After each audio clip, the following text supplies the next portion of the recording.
অক্ষরে নবীর পরিচয় আছে। আলিফ দিয়ে আল্লাহ বোঝাতে চেয়েছেন আমার নবী আহমদ, বা দিয়ে তিনি বলতে চেয়েছেন আমার নবী বাশির, তা দিয়ে তিনি বলতে চেয়েছেন আমার নবী মুত্তাকি, সা দিয়ে তিনি বলতে চেয়েছেন আমার নবী মুদাসসির, জিম দিয়ে তিনি বলতে চেয়েছেন আমার নবী জামিল, হা দিয়ে তিনি বলতে চেয়েছেন আমার নবী হামিম, খা দিয়ে তিনি বলতে চেয়েছেন আমার নবী খাতামান নবিয়্যিন। এভাবে বলতে বলতে শেষে ইয়া আল্লাহ ঘোষণায় দিয়ে দিয়েছেন ইয়াসিন, হে নেতা। আল্লাহর ঘোষণা দেওয়া নেতা কয়জন? আরো জোরে বলেন। এ বাংলাদেশে আমরা কোরআনের এই চোখ লাগিয়ে দেখতে পাচ্ছি বহু মানুষের নেতা ঠিক নেই। কথা বলেন না কেন? অনেক আলেম পর্যন্ত পিঠ বাঁচাতে এই 15.5 বছরের নেতা পাল্টিয়ে ফেলেছে। ওরা নবীকে মানত না তখন। এনে বলতো নবী একজন আছে, কিন্তু ওর নবী ছিল সে যাই হোক। আপনি বিবেক এইভাবে বিক্রি করে দিলেন। বিবেক যারা কাজে লাগায় না তারা আল্লাহর কাছে চতুষ্পদ জানোয়ারের চাইতে খারাপ। বিবেক যদি কেউ কাজে লাগায় সে জীবনেও কোনোদিন রাস্তা হারিয়ে ফেলবে না। আজ আমরা 15.5 বছর মনে হয় বিবেক কাজে লাগাই দিয়ে এখানে রাস্তা হারিয়ে ফেলেছিলাম। অন্তত এখন আর যেন বিবেকটা নষ্ট না হয়ে যায়, আমরা যেন রাস্তা না হারাই। বিবেক যাদের আছে কাজে লাগাবো ইনশাআল্লাহ। প্রথম কথা ছিল নবীজি নেতা, এই ঘোষণা হামজার। আর ইয়া হরফে নেদা, ইয়া মানে হে, সিন শব্দের 5টা অর্থ আছে তাফসিরে কাবিরে। সিন মানে সাইয়্যিদুল আলামিন, সিন মানে সাইয়্যিদুল বাশার, সিন মানে সাইয়্যিদুল কাউনাইন, সিন মানে সাইয়্যিদুল মুরসালিন, সিন মানে সাইয়্যিদুল আম্বিয়া। এই প্রত্যেকটি শব্দের ব্যাখ্যা করা আছে তাফসিরে কাবিরে, ফখরুদ্দিন রাজি রহমাতুল্লাহ আলাইহি। আমার বিষয় ওইটা না, আমি শর্টকাটে যে যা বোঝাতে চাই, যারা আজ পর্যন্ত নেতা হিসাবে নবীকে সিলেক্ট করতে পারেননি, নবীজিকে এখনো চয়েস করতে পারেননি, চয়ন করতে পারেননি, আপনি কিন্তু ভুল পথে আছেন। এক কথা বলেন না কেন? কিয়ামতের ময়দানে সর্বপ্রথম আল্লাহ মানুষকে তার সামনে যখন বিচারের জন্য ডাক দিলেন, অকুল্লুহুম আতিহি ইয়াউমাল কিয়ামাতি ফারদা। সূরা মারইয়ামের 95 নম্বর আয়াতে আল্লাহ বলেন, কিয়ামতে প্রতিটি মানুষ আমার সামনে দাঁড়াবে একা একা। কয়জন করে বলেন না কেন? কি মনে হয় আপনার এতটুকু শোনার পর? আপনি কিয়ামতে স্রেফ একা দাঁড়াবেন আল্লাহর সামনে, কেউ থাকবে না আপনার আশেপাশে। 5টা প্রশ্ন আপনাকে জিজ্ঞাসা করা হবে এই একা দাঁড়ানো অবস্থায়। মা তাসালু কদামা বানি আদম আদি ইয়াউমাল কিয়ামাতি হাত্তা ইসালান খামসিন আন উমরিহি ফিমা আফনা। আল্লাহ পাক বলেন, আমার সামনে দাঁড়িয়ে 5টা প্রশ্নের জবাব দেওয়া ছাড়া কোনো বনি আদম সন্তান সামনেও যাবে না, পেছনেও যাবে না, জায়গায় দাঁড়িয়ে থাকবে। আপনি এবার নিজের সাথে মিলান তো, আপনি যেই হন, মনে করেন আমি দাঁড়িয়ে আছি, বিচার শুরু হয়ে গেছে আল্লাহর সামনে। প্রথম নম্বরে প্রশ্ন, আন উমরিহি ফিমা আফনা। হামজা বলো দেখি, একটা জীবন দিয়েছিলাম 60-70 বছর, কি করলে? আজকে বাংলাদেশের জনপ্রিয় একজন মুফাসসিরে কোরআন, কুষ্টিয়ার সন্তান মাওলানা এনামুল হক শাফি রহমতুল্লাহ আলাইহি, উনি কালকে মারা গেছে, আজকে দাফন হয়ে গেল। ফেরেশতারা ওই 3টা প্রশ্ন অলরেডি করে ফেলেছে তাকে।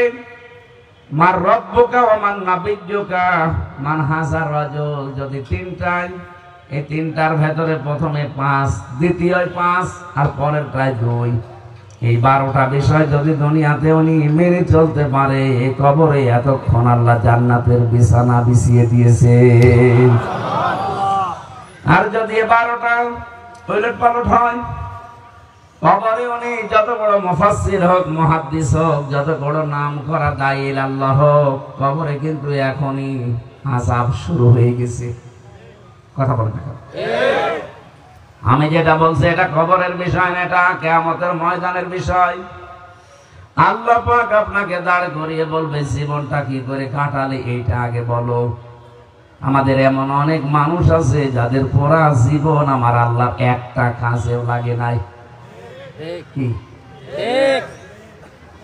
আপনার যে যৌবন এখন বয়ফ্রাং সাবাবিহি ফিমা আবলা, যৌবন দিয়েছিলাম একটা, এইটা কি করে কাটালে?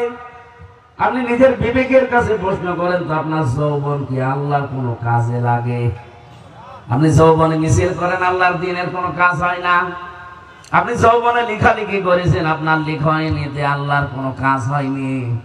আপনি আন্দোলন করেছেন, দল করেছেন, আপনার দল করায় আল্লাহর কোনো কাজ হয়নি। অথচ আপনি আমি মারা গেলার পরে এই হুজুর আমারে বলবে বিসমিল্লাহি ওয়া আলা মিল্লাতি রাসূলিল্লাহ, আল্লাহর নামে রাসূলের আদর্শের উপরে তুলে দিয়ে গেলাম। কথা বলেন না কেন? এই কথাটা কেমন ঠিক বলছে? যা বলে গেল উনি না কাবার ইমামও যদি বলেন, কিন্তু আমার যদি রাসূলের আদর্শ দুনিয়াতে পালন না হয়, বিশ্বনবী মুহাম্মদ রাসূলুল্লাহ জানিয়েছেন তারও কবরের আযাব মাফ হবে না। একটু বাস্তবে আজকে বাড়ি যায় যদি পারেন পরীক্ষা করেন তো, আপনার যে স্ত্রী আর সারা জীবন এক বিছানায় যার সাথে ঘুমিয়ে আছেন, ওকে যদি বলেন আপনার স্বামী মারা গেছে শুধু আজকে একটা রাত, আপনি যে খাটের উপরে আছেন, চৌকিতে আছেন, চৌকি খাটের নিচেও একটা রাত থাকবে।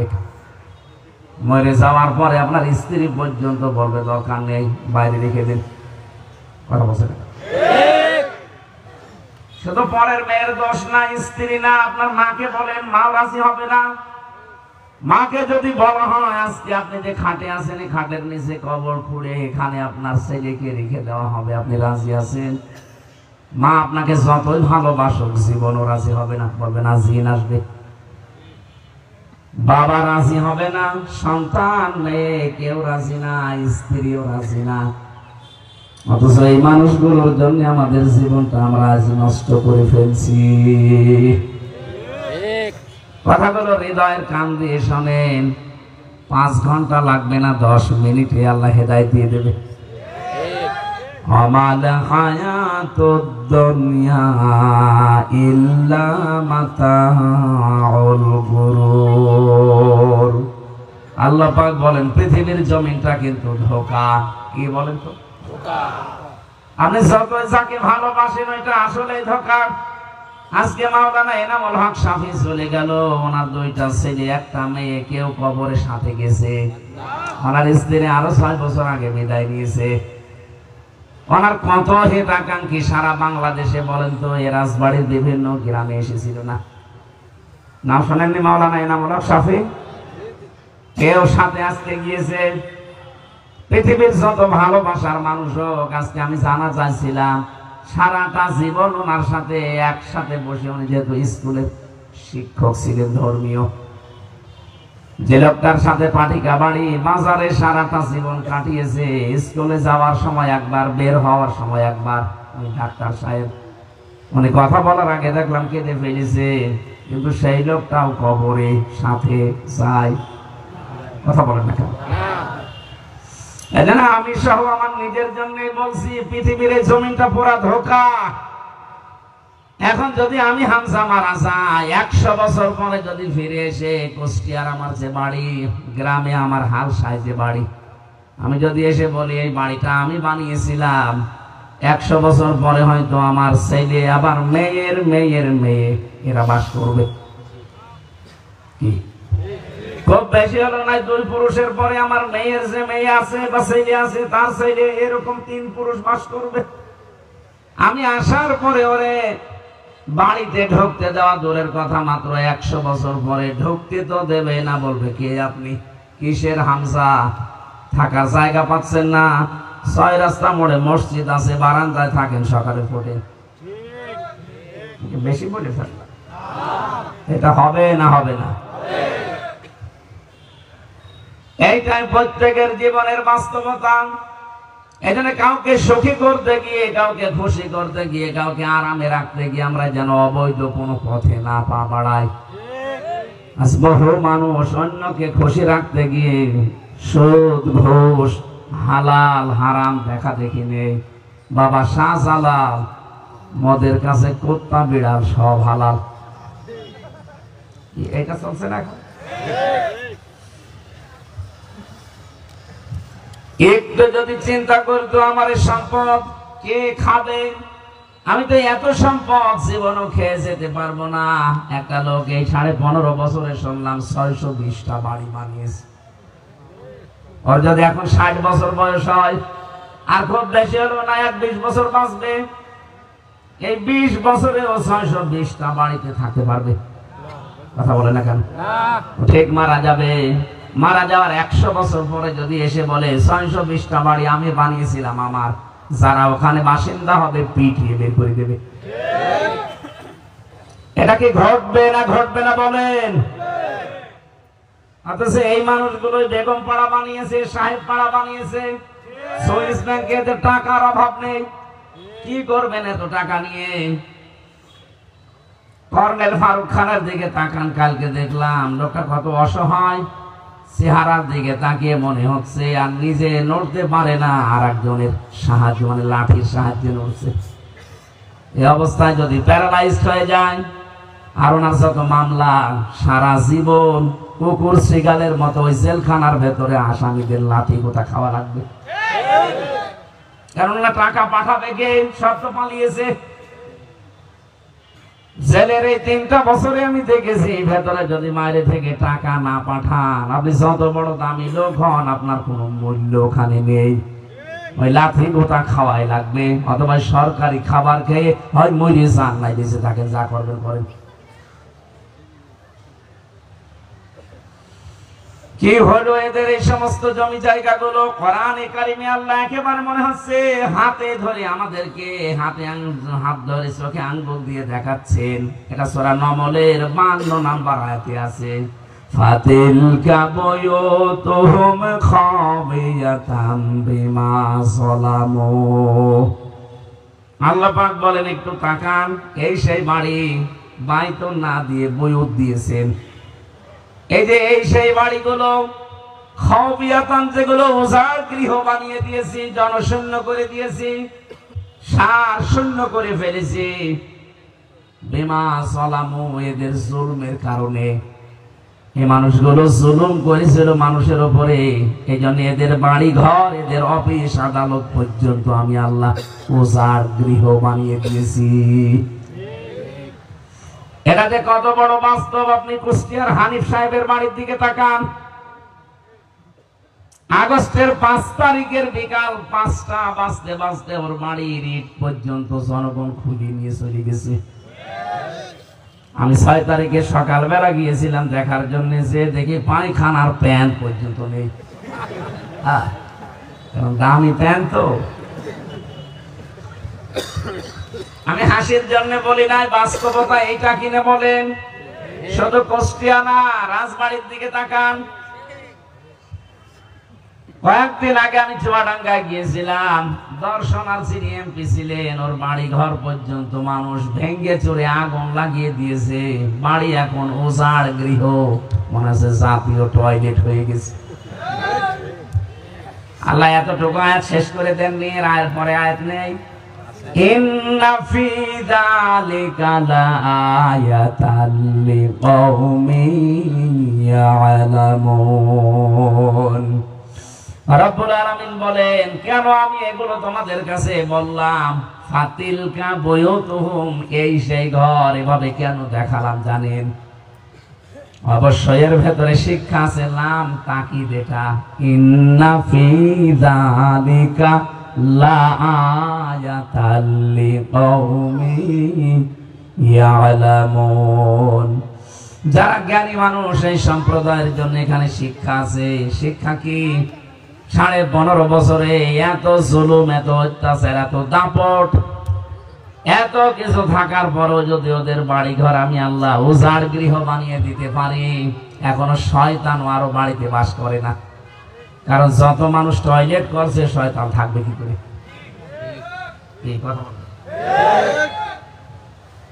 16 সালে হজে যাওয়ার পরে আমি কাবা শরীফ তাওয়াফ করছিলাম, ভালোই লাগছিল। হঠাৎ উপর দিয়ে একটু ঘুরতে গেলাম, দেখি আমার পেটে যন্ত্রণা ব্যথা করছে। কি করি গো, এখানে ফার্মেসি কোথায় আছে? এক পুলিশকে ডাক দিয়ে বললাম, ইয়া সাদিক তাহাল, হে বন্ধু এদিকে আসেন। এতক্ষণ তো আমি ভালোই ছিলাম, হঠাৎ আমার পেটে যন্ত্রণা ব্যথা, এর কারণ কি? এখানে কি কোনো ডাক্তারের ফার্মেসি আছে? ঔষধ কিনতে হবে। পুলিশ আমারে বলছে, ইয়া হাজি হল হজ্জা তাই না বিলা দোকান। ও হাজি, দেশ কোথায়? জি তুমি বাংলাদেশ। বাংলাদেশ থেকে এসেছি। আমারে বলছে, আপনি জানেন না এটা কোন জায়গা? না তো। আবু জাহেলের বাড়ি। আপনি এখনো পায়খানা না করে দাঁড়িয়ে আছেন? তাড়াতাড়ি কাজ করেন, দেখেন ব্যথা থাকবে না। পায়খানা করে দেখি আমার পেটের ব্যথা ভালো হয়ে গেছে। না, আমি হাসির জন্য বলি না। আল্লাহ আমাকে জানাতে চাচ্ছে, হামজা এত টাকা খরচ করে আসলে আর এই শয়তানের মুখে পায়খানা না করে চলে যাবা, তাড়াতাড়ি করো। আমার তো মনে হচ্ছে এই জুলুমের পুরস্কার আল্লাহ সারা বাংলাদেশের 630টা থানায় আমি দেখলাম সব একই অবস্থা। যারা জুলুম করেছে সেখানে বসে করেছে, কত বাড়িতে টর্চার চলছিল, কত বাড়ি থেকে সলা পরামর্শ যুক্তি, কত পরামর্শ হতো, ষড়যন্ত্র হতো, দুর্বিসন্ধি হতো যে সকালবেলা অমক অমককে ধরিয়ে দেওয়া লাগবে, অমকের নামে মিথ্যা মামলা দেওয়া লাগবে। নিজেই মামলা দিয়ে নিজেই ধরিয়ে দিত, আবার নিজেই টাকা পয়সা খেয়ে নিজেই ছাড়িয়ে দিত। বলেন সুবহানাল্লাহ। এটা দেশে হয়েছে না আমি বানালাম? কিচ্ছু জানি না, লোকটা ঘরে ঘুমিয়ে আছে, ঘুম ভেঙে দেখছে থানার হাজতে। কি গো, ঘুমের ঘরে জিজ্ঞাসা করছে, আমি কোথায়? হাজতে। কেন? গাছ কেটেছিস? কখন? স্বপ্নে। আমি বানালাম না, আমার মামলাটা এরকম। এই জন্য আমি বললাম, আমারে ধরে নিয়ে আসলো বাড়ি থেকে, পরের দিন পেপারে দিল না ওনার এই চৌড়া হাঁস থেকে আমরা পেয়েছি। দাহা মিথ্যা কথা। যে মামলা দিয়েছে ও মামলার এক লাইনের সাথে আমার কোনো সম্পর্ক নেই, কারণ আমি জানি না যে আনসার আল্লাহ কি। আনসার আল্লাহ নাকি নাম দিয়েছি। এরকম আমি একা না, 1,10,000 মানুষ আমাদের জেলে ছিল সারা বাংলাদেশ। আমি হিসাব করে যা পেয়েছিলাম এই 15.5 বছরে, বিশেষ করে যারা জেল খেটেছে 100 জনের প্রায় 70 জন নির্দোষ, কিচ্ছু জানে না। অন্তত আমি যাদের সাথে মিশেছিলাম জেলে, ওরা তো কিছু জানে না। ওদেরকে যদি বলা হয় কাবা শরীফ মাথায় নিয়ে বলা লাগবে, তাও বলবে। বিশেষ করে মিডিয়ার গুলো।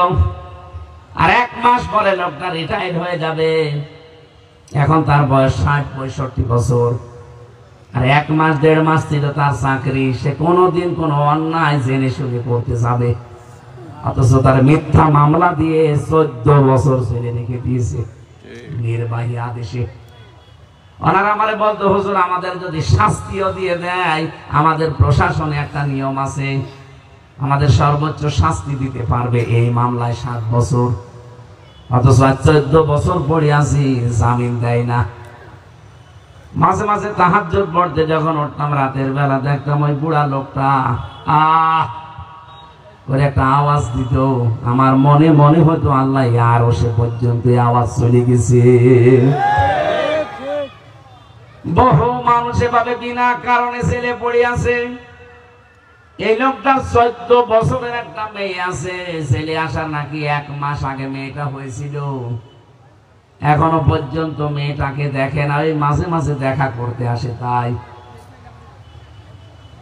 আপনি এর চাইতে আর কত মানবতা বিরোধী অপরাধ করবেন? এর চাইতে আর কি অপরাধ হতে পারে আপনার? আর বলে আমি কি করেছি? সবকিছু বাদ দিলাম। এদেশে যারা আইনা ঘরের সাথে যারা জড়িত, এদের কোনো ক্ষমা মাফ নেই। যাতে কত বড় ভয়ঙ্কর মানবতার সাথে কত বড় কৌতুক, এটা আমি নিজে তো কয়েকদিন ছিলাম, দেখেছি। রাতের বেলা যখন ওরা রিমান্ডে নিয়েছে, তো আমি দেখেছিলাম এই মানুষগুলোর চিৎকার, এত বড় বড় নখ হয়ে গেছে। কেউ 8 বছর, কেউ 10 বছর, কেউ 14 বছর পড়ে আছে দুনিয়ায়, কেউ জানে না। সকালে কয়েকটা ছোলা দিয়ে যেত, তাও পচা ছোলা। দুপুর বেলায় এক মুঠ ভাত দিয়ে মনে হচ্ছে কেউ মাখিয়ে দিয়েছে, পারলে খান, না পারলে ফেলে দেন। ফেলে দিয়ে করবেন কেউ, 5 দিন পরে তো পছন্দ করবে, বাধ্য হয়ে ওইটাই খাওয়া লাগে। আরে ভাই এভাবে 1টা 2টা 5 দিন 10 দিন পরে ছেড়ে দে না। একটা মানুষকে যদি 14 বছর রেখে দেয়, বলেন তো কি অবস্থায় তার দিনগুলো কেটেছে। আমি মাত্র কয়েকদিন ছিলাম, এই মনে হচ্ছে আমি 10 বছর মনে হয় ওই জায়গায় কাটিয়ে আসলাম। কারণ এক একটা দিন যাবে 1 বছরের মতো। কারোর সাথে কোনো দেখা সাক্ষাৎ নেই, যোগাযোগ নেই, কথাবার্তা নেই, 24 ঘন্টা একেবারে একটা সেলের ভেতরে। কবর জিন্দা মানুষের কবর এটা। এত বড় যাদের নখ হয়েছে, ওই মানুষগুলো দেওয়ালের সাথে বাধ্য হয়ে খুশিয়ে খুশিয়ে লিখত, ভাঙা ভাঙা অক্ষরে লিখে রাখতো, ভাই যদি কেউ বাইরে যেতে পারেন এই নাম্বারটায় জানাবেন যে আমি বেঁচে আছি।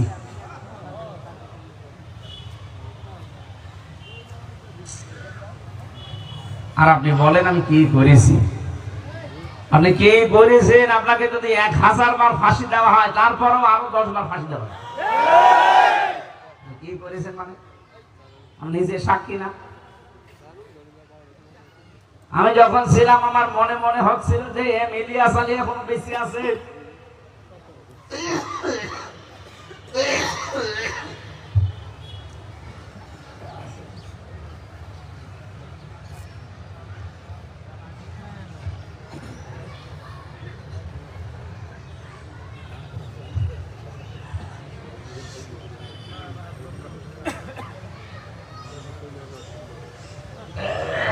শরীর আসলে সাপোর্ট করে না, এত রাত জাগা প্রতিদিন।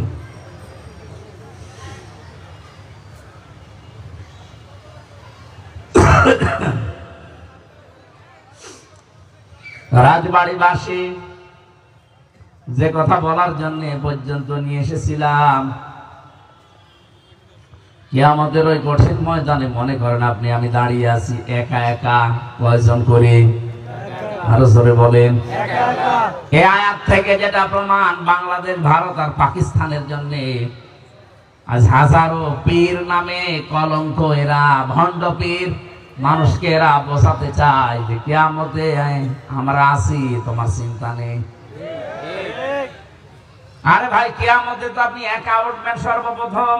কয়জন করি? স্রেফ একা। ওয়া কুল্লুহুম আতিহি ইয়াউমাল কিয়ামাতি ফারদা। কেউ থাকবেন আপনার সাথে। ফারদা মানে কয়জন? বলুন বলুন। আপনি কার কথা বিশ্বাস করে আনন্দে আত্মহারা হয়ে আছেন যে না আমার বাবা আছে? কিসের বাবা? যেখানে নিজের মা পালাবে, ভাই পালাবে, বোন পালাবে, বাবা পালাবে, সন্তান পালাবে, বউ পালাবে, বন্ধু পালাবে। 7 জন মানুষের নাম আছে কোরআনে। আল্লাহ পাক বলেন এরা যদি পালায়, বলেন তো আপনার বিবেকে কি বলে? দুনিয়ায় বিপদে পড়লে হয়তো ভাই আসে, বাবা আসে, মা আসে, বোন আসে, স্ত্রী আসে, সন্তান আসে, না বন্ধু আসে। কথা বলছেন এখন? আল্লাহ বলেন এই 7 শ্রেণীর মানুষ আগে পালাবে। প্রত্যেকেই থাকবে তার নিজের চিন্তায়। সূরা আবাসের এই আয়াত পড়ার পরে আমার মনে হয় কিয়ামতের দিন অনেক পীর সাহেব বলবে, আল্লাহ আমি পীর ছিলাম না। কিসের মুরিদ? আমি তো পীর ছিলাম না, মুরিদ পাবো কোথায়? মা যদি বলতে পারে আমি সন্তান পাবো কোথায়, আমার তো বিয়ে হয়নি। বাবা যদি বলে কে এটা, আমার তো বিয়ে হয়নি, আমি ছেলে পাবো কোথায়? পীর সাহেব কি এটা বলতে পারে না যে আমি মুরিদ পাবো কোথায়? আমি পীর ছিলাম না। কিয়ামতে আপনাকে কিন্তু একা ওঠা লাগবে। দ্বিতীয় বিচারের দ্বিতীয় ধাপ এটা। ইয়াউমা নাদউ কুল্লা উনাসিন বিইমামিহিম। সূরা বানী ইসরাঈলের 71 নম্বর আয়াতের প্রথম অংশে আছে আল্লাহ বলেন কিয়ামতে দ্বিতীয় ধাপে এবার আর একা তোকে ডাকবো না, তোকে ডাক দেব তোর নেতার সাথে। কার সাথে? এগুলো তো সব আমি বানাচ্ছি নতুন করে। কার সাথে ডাকবে আপনাকে? নেতা। এখন আপনি বলেন তো, আপনি যে নেতার আদর্শ মেনে রাজনীতি করেন, যাকে আপনি ভোট দেন, যার কাছে টাকা খান, কিয়ামতে ওই নেতা আপনার সামনে থাকবে, আপনি থাকবেন পেছনে। আপনি যদি উল্টা বলেন যে হুজুরে কি বলে, আরে ভাই আমি তো আপনাকে বাঁচাতে চাই, আপনি দেখতে পাচ্ছি আপনি ধরা খাচ্ছেন, কথা বলেন না কেন? আমার বিবেকে কি বলে যার পেছনে আপনি 15.5 বছর স্লোগান দিলেন? আমি নাম ধরে বলছি, এই কেরামত কাজী আর এই রাজত কাজী, বাকিগুলোর নাম আমি জানি না তাই বললাম না। এখন এই দুইজন যদি কিয়ামতে আপনার সামনে দাঁড়ায়, আপনি থাকবেন পেছনে। আপনার সত্যি করে কোরআনে যে আমার সামনে বিবেক ডেকে বলেন তো যে ওদেরকে আল্লাহ দেখলে আল্লাহ আপনাকে মাফ করবে মনে হয়?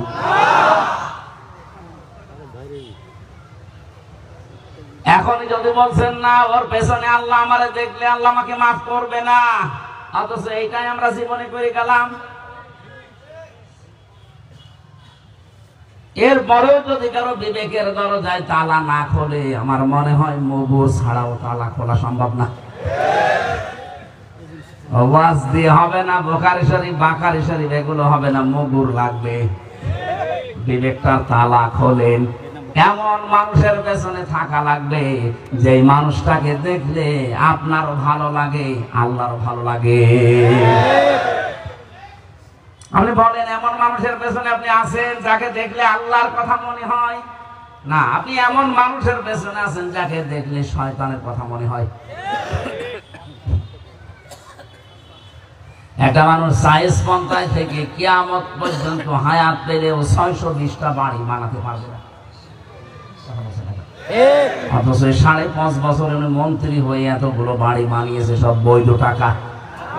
বলেন দায়িত্ব নিয়েছিল ভূমি মন্ত্রীর, এখানে জমিগুলো ফিরে পেয়েছে, আল্লাহর রাস্তায় সব চালিয়েছে। অথচ নবীজি বলেন এক বিগত পরিমাণে জমি যদি কেউ আত্মসাৎ করে, কিয়ামতের দিন সে এরকম 7 কবক জমি তার মাথার উপরে তুলে দেওয়া হবে। 15.5 বছরে যা মারিং কাটিং করেছেন আপনি নিজেই হিসাব করেন। ইকরা কিতাবাকা কাফা বিনাফসিকা লিয়াউমা আলাইকা হাসিবা। পড়ো আজকে তোমার এই আমলনামা জাহান্নামে যাবে না জান্নাতে যাবে, জিজ্ঞাসা করা লাগবে না, নিজেই তুমি নিজের আমলনামার জন্য যথেষ্ট। কথা বলে ঠিক কিনা? আল্লাহর বিচার ব্যবস্থায় কিন্তু দুনিয়ার বিচার ব্যবস্থা মেলে না। দুনিয়ায় সাক্ষী ছাড়া বিচারক রায় দিতে পারে না আন্দাজে, কিন্তু আল্লাহ যে বিচার ব্যবস্থা সাজাবে সাক্ষী লাগবে না, উনি আপনার এই শরীরের ভেতরে এই সাক্ষীগুলো ফুটিয়ে তুলবে। আপনাকে কোনোদিন জিজ্ঞাসা করবে না আপনার ওই পাপের বিষয়ে, ওই এটা করেছিলি না। ইয়ারাফুল মুজরিমুনা বিসিমাহুম ফায়ুখাযু বিন নাওয়াসি ওয়াল আকদাম ফাবিআইয়ি আলাই রাব্বিকুমা তুকাযযিবান। বলেন আল্লাহু আকবার। আল্লাহ পাক বলেন কিয়ামতে কোন অপরাধীকে আমি জিজ্ঞাসা করব না যে অপরাধটা করেছিলি, ওর চেহারার ভেতরে পাপের চিহ্নগুলো সব ফুটে উঠবে। আয়াতের তাফসিরে 10 প্রকার আকৃতির কথা আমি পেয়েছি। কারো চোখ ধরে কদম ধরে আল্লাহ অপমান করে করে তুলবে।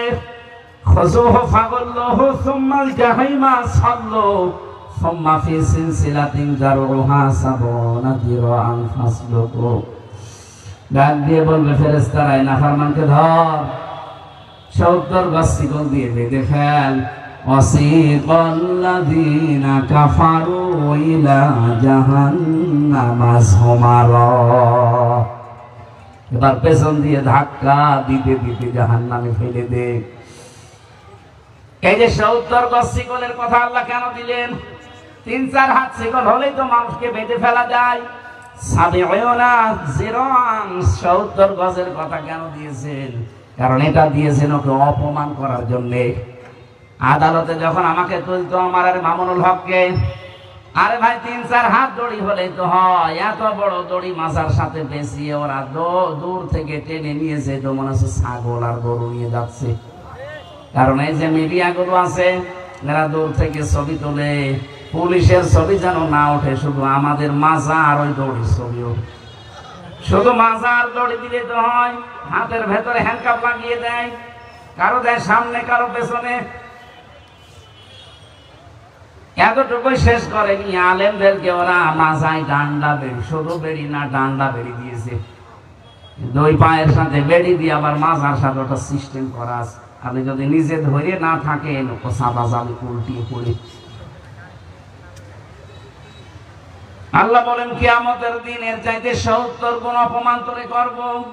তুই তো ১০ হাত দড়ি দিয়ে বেঁধেছিলি, আমি তোকে ৭০ গজ শিকল জাহান্নামের গরম করা শিকল দিয়ে বাঁধা হবে তোরে। ১৫.৫ বছরে যারা আল্লাহওয়ালা আলেমদের সাথে করেছেন, সাইকুল হাদিসকে আপনি দড়ি দিয়ে বেঁধেছিলেন, তার সন্তান সাইকুল হাদিসকেও দড়ি দিয়ে বেঁধেছেন। আমরা তার সাইকুল হাদিস নাম, অন্তত নামের আগে আলেম লেখা তো আছে, এইটা দেখেও আপনি ছাড়লেন না। যত রকমের শাস্তি আরো বেশি দেওয়া যায় আমার মতো একটা দুর্বল মানুষকে আপনি তাই করলেন। যোগাযোগ বিচ্ছিন্ন করে কবরের মতো জায়গায় রেখে দিলেন যে দেখ কেমন লাগে। এখন আপনাদের যখন মাজায় দড়ি দিয়ে হাতে হ্যান্ডকাপ দিয়ে নিয়ে যায়, আমার মাঝে মাঝে ওই কথা মনে হয়, দেখ কেমন লাগে। একটা উপন্যাস পড়েছিলাম ভার্সিটি থাকাকালীন, ওর নাম হচ্ছে দেখ কেমন লাগে।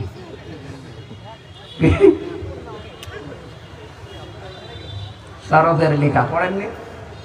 কেউ যদি পড়েন শরৎচন্দ্রের লেখা দেখ কেমন লাগে, ওই সময় আদালতে তুলতো আলেমদের, ওরা টিপ্পনি কাটতো, এই যে ব্যারিস্টার টাক যেটা সুমন, আদালতে দাঁড়িয়ে টিপ্পনি কাটতো, ঠিক হচ্ছে। এখন ওরে যখন নিয়ে যাচ্ছে আমরা কি বলবো, ঠিক হচ্ছে। ওই উপন্যাস মিলে গেছে, দেখ কেমন লাগে। জালেমদেরকে আল্লাহ কিয়ামতে এইটা বলবে, সাবিঈনা জিরান ফাসলুকু, ১-২ হাত ৫ হাত না ৭০ গজ দিয়ে বাঁধ, ও যেন অপমান বোধ করে। অপমানীয় লজ্জায় মরে যাওয়ার উপক্রম হবে, কিন্তু মরবে না। সুম্মা লা ইয়ামুতু ফিহা ওয়ালা ইয়াহইয়া, ও মরবেও না বাঁচবেও না, বাঁচা মরার মাঝে থাকবে। এই যে বাঁচা মরার মাঝে থাকা, এটা যে কেমন যন্ত্রণা আমি রিমান্ডে থেকে টের পেয়েছি। মাঝে মাঝেই ভেতরে বলতাম, আল্লাহ হয় মরণ দিয়ে দাও, না বের করে দাও। অথচ খুব বেশি দিন না, মাত্র ১০ দিন। জেলের ভেতরে তাও তো ২-১ কারারক্ষীর সাথে দেখা হতো আমার, যদিও ফাঁসির কন্ডেম সেলের ভেতরে ২৪ ঘন্টা তালাবদ্ধ করে রাখতো, তারপরও ২-১ দেখা করতে আসতো কারারক্ষীরা। রিমান্ডে ওই আয়না ঘরে মাটির নিচে দেখা করা দূরের কথা, সিসি ক্যামেরা দেওয়া আছে, কেউ আমার সাথে কথা বললেও তার চাকরি চলে যাবে। খাবার দেওয়া দূরের কথা, কেউ যদি কথা বলে যদি কেমন আছেন, ও সিসি ক্যামেরা দিয়ে শয়তান সে উপরতলা থেকে দেখতেছে কি অবস্থায় রেখেছিল। আজ এখন তারা মানবতার কথা বলছে। আমার তো মনে হয় যা করেছে দেশের মানবতার সাথে আলেমদের সাথে ডবল করে শাস্তি দেওয়া দরকার। আগামী প্রজন্ম যারা আসবে, আল্লাহ এই জন্য আয়াতান দিয়েছেন, ইন্না ফি যালিকা লাআয়াতান লিকাওমিন ইয়ালামুন, অবশ্যই এর ভেতরে শিক্ষা আছে। এই বাংলাদেশে জালেমদের বাড়ি ঘর গুলো আজ টয়লেট হয়ে গেছে, ওজার গৃহ, কেউ আর সেখানে বাস করে না, শয়তানও সেখানে থাকে না, ভয় পায়। আপনি একটু খোঁজ নিয়ে দেখেন যে কয়টা জালেমের বাড়ি, বিশেষ করে যেখানে জুলুম বেশি হইতো, আমি একেবারে মিলিয়ে দেখছি, খাপের খাপ মমতাজের বাপ। কথা বলছে না, মিলে যাচ্ছে না? আল্লাহ নামে তাকিদ দিয়ে বোঝাতে চেয়েছেন, ও পৃথিবীর বাংলাদেশের মানুষেরা, তোমরা যদি এরকম জুলুম করো, তোমাদের বাড়ি ঘরও কিন্তু এরকম জাতীয় টয়লেট আমি বানিয়ে দেব। আমরা যেন এরকম কিছু না হয়ে যায়। আমরা অধিকাংশ মানুষ অধিকার সচেতন, কিন্তু দায়িত্ব সচেতন না। আমার অধিকারকে আদায় করে না, এই ব্যাপারে আমি খুব সচেতন। আমার প্রতি যে অন্যের অধিকার আছে, এটার বেলায় আমার কোনো খোঁজ নেই, সে নারী হোক আর পুরুষ হোক। আমি হাদিস পড়েছি, কিয়ামতের দিন অধিকাংশ নারী আর পুরুষ জাহান্নামে যাবে এই হক আদায় না করার কারণে। নিজের হক তো বেশ বুঝে নেন।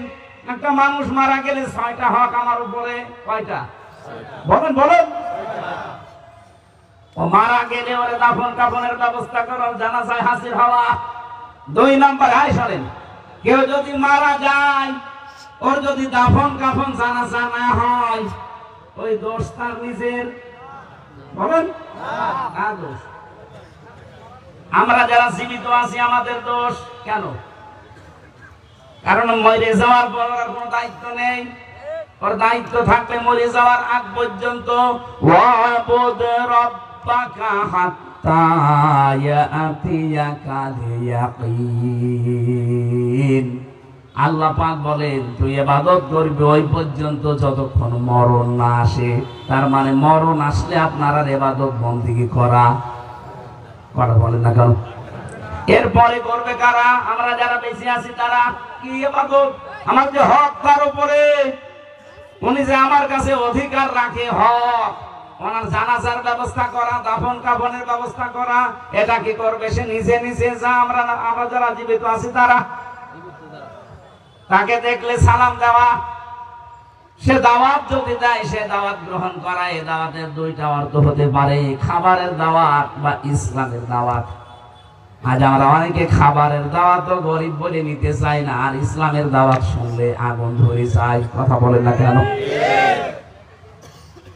না, এই হকগুলো আপনাকে আদায় করা দরকার। প্রতিটি মানুষের উপরে অন্যান্য যারা আছে তার অধিকার আছে। স্বামীর উপরে যেমন স্ত্রীর অধিকার আছে, স্ত্রীর উপরে স্বামীর অধিকার আছে না নেই? আমি যতটুকু দেখতে পাচ্ছি বাংলাদেশে নারী আর পুরুষ, স্বামী স্ত্রী যদি জাহান্নামে যায় তাদের হক নষ্ট করার কারণে যাবে।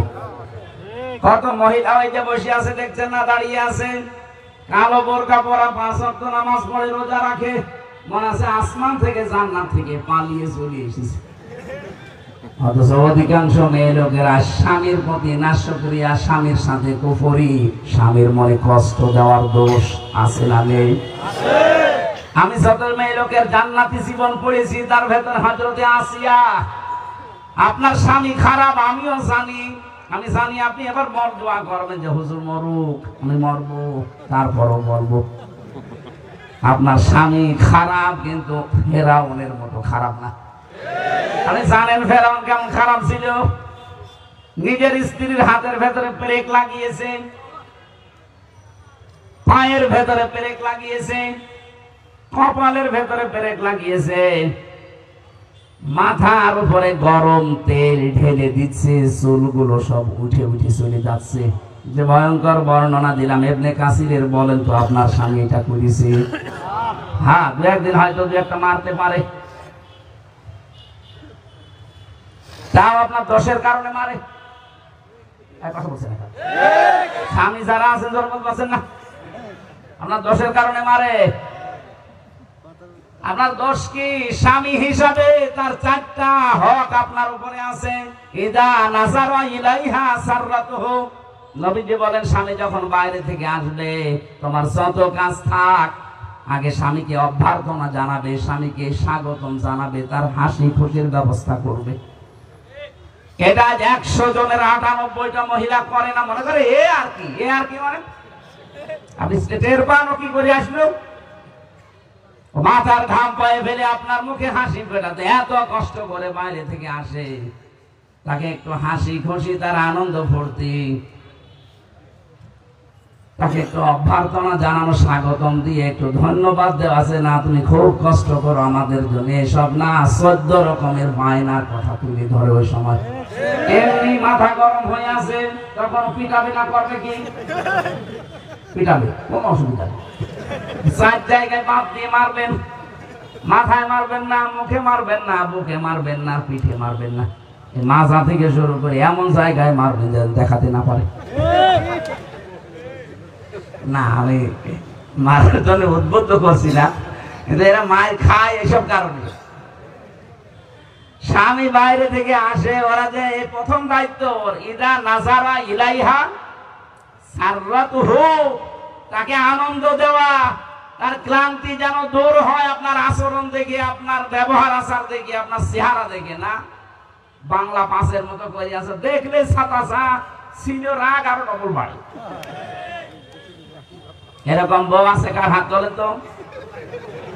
একজন আছে, আপনার বউ আছে? 80-90 বছর বয়স বউ তো মরে যাওয়ার কথা। না না, ওটা একটা পাগল মনে হয়, বউ নেই। এই 2 নাম্বারটা মেয়েরা শোনেন।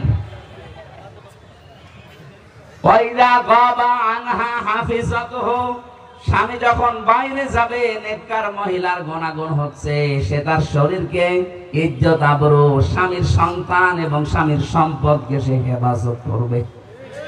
এগুলো হেফাজত করা দূরের কথা, আর ভুল্লাই দেয়।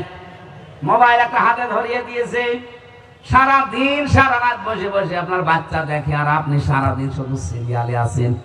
আপনি কি হেফাজত করলেন স্বামীর সন্তানটা? কথা বলছে না কেন?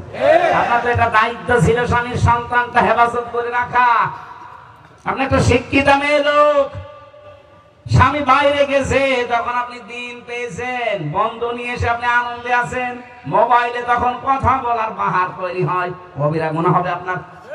কারণ মেয়েরা মোবাইলে, ফোনে, ফ্যাক্সে, পর্দার আড়ালে কোন আওয়াজে কথা বলবে সে আওয়াজ পর্যন্ত আল্লাহ কোরআনে দিয়েছে।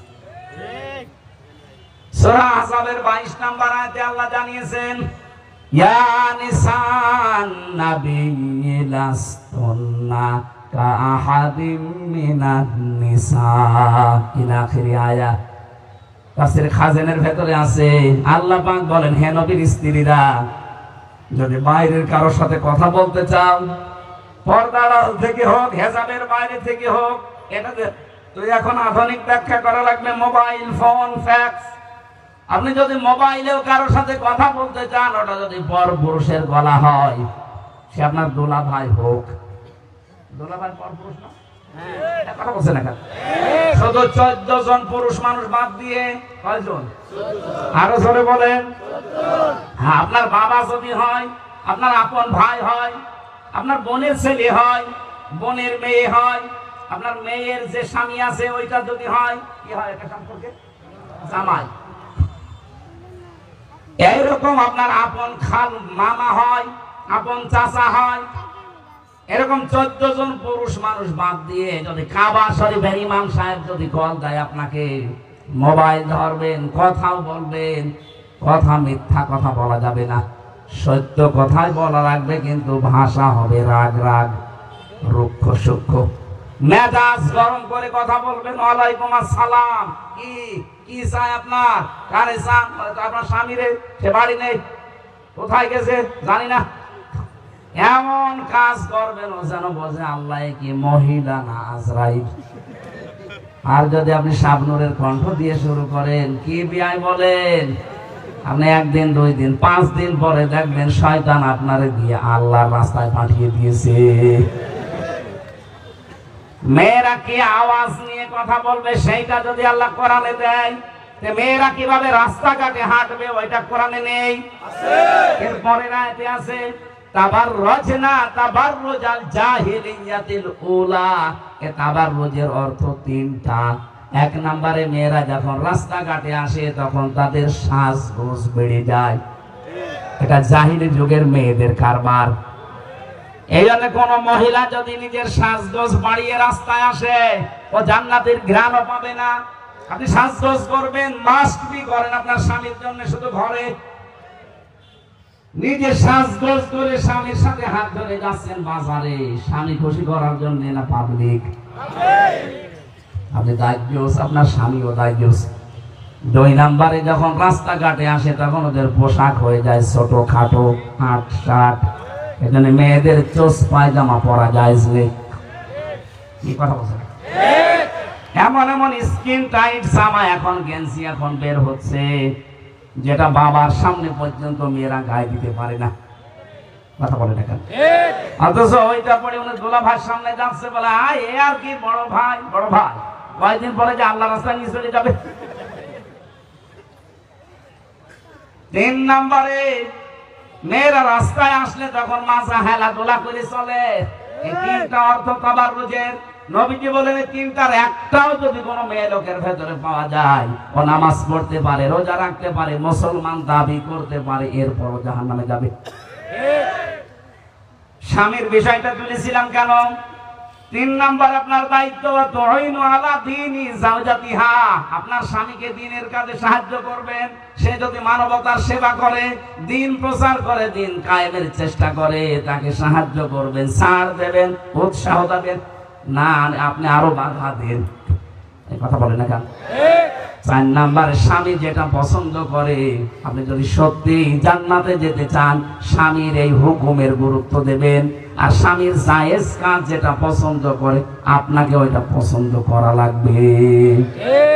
স্বামী পছন্দ করছে, ভালোবাসে, ও মনে মনে চায় যে আমার মা বাবা আমার সাথে থাকলে আমার ভালো লাগে, কিন্তু অধিকাংশ বউ এটা চায় না, বলে না ও বুড়ো বুড়ির দরকার নেই, বৃদ্ধাশ্রমে রেখে আসো।